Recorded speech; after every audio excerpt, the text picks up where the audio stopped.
Frank, an American math teacher from Wisconsin, is on a solo vacation in Venice, enjoying the canals and the old-world charm.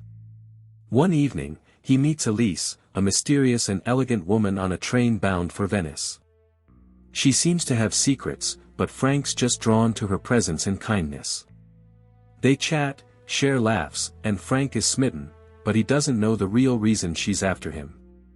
After their brief train encounter, Elise awkwardly signals Frank to join her at a fancy hotel. He's surprised and curious, but he says yes. Over dinner, he's polite and modest, and she's graceful and poised. They talk about art and travel, never mentioning anything serious or dangerous. Yet underneath, there's a tension, the kind that hums just beneath the surface of a calm lake.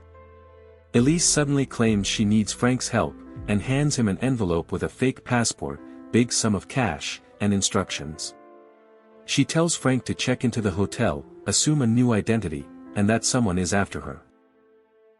Frank is confused and scared, but also kind of excited. It's not every day your vacation turns into an adventure.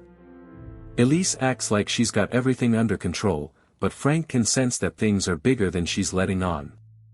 At the elegant, old-fashioned Grand Hotel, Frank is treated like a new celebrity.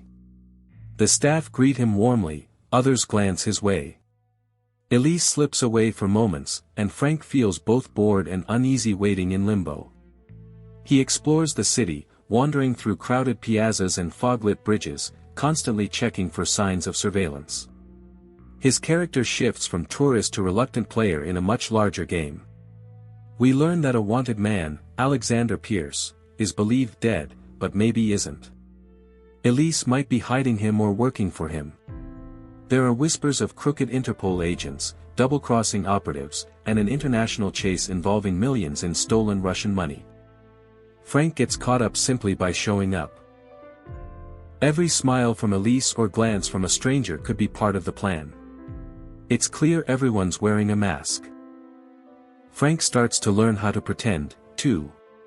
He follows Elise's instructions: go eat lunch here, don't talk to anyone, meet me near the canal.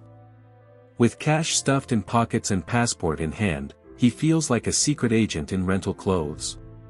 He's no professional, but he tries to act like one, checking his surroundings, whispering on the phone, and avoiding attention. The danger seems close, but he hasn't truly grasped how deep he's immersed. Some characters appear helpful, a friendly concierge, a sympathetic taxi driver, while others are suspicious. There's a man who watches Frank too closely, a woman in an opera house who disappears just as Frank reaches for her. We never quite know who's working with Elise, or against her. Frank tries to trust Elise, but the more he sees, the more gray everything becomes. People are cryptic, their motives unclear. Frank is caught between his rural past and a glamorous but dangerous present. As the tension builds, we also feel a soft bond growing between Frank and Elise.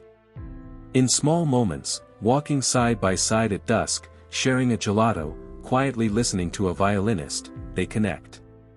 Frank sees a side of Elise that's not just calculation and secrets. She's human too, with pain, longing, maybe regret. Against the backdrop of Venetian palaces and shivering waters, they find comfort in each other's company, despite all the lies and danger swirling around them. Frank doesn't just want to help because he's intrigued, he's starting to care.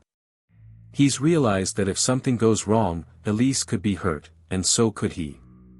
Elise seems flustered at times, there's guilt, there's fear, but she puts on a brave face for Frank. This isn't just a spy game anymore, it's personal. The audience senses that the ending will not be clean or simple, and that some line has been crossed between them that can't be easily unraveled. Right as things heat up, the story pauses. Just before the big reveal, the final showdown, all the secrets laid bare. We see silhouettes in narrow alleys, a hush before a storm. Frank and Elise prepare in their own ways, Frank quietly checking his passport, Elise watching menacing figures approach the hotel. The pace quickens, but here the recap ends. We don't go into the climactic unraveling, the final twists, or how it all concludes, but we're left with the image of Frank, no longer just a teacher on vacation, and Elise, no longer just a woman on the run, but two people bound together by a whirlwind of secrets, danger, and unexpected emotion.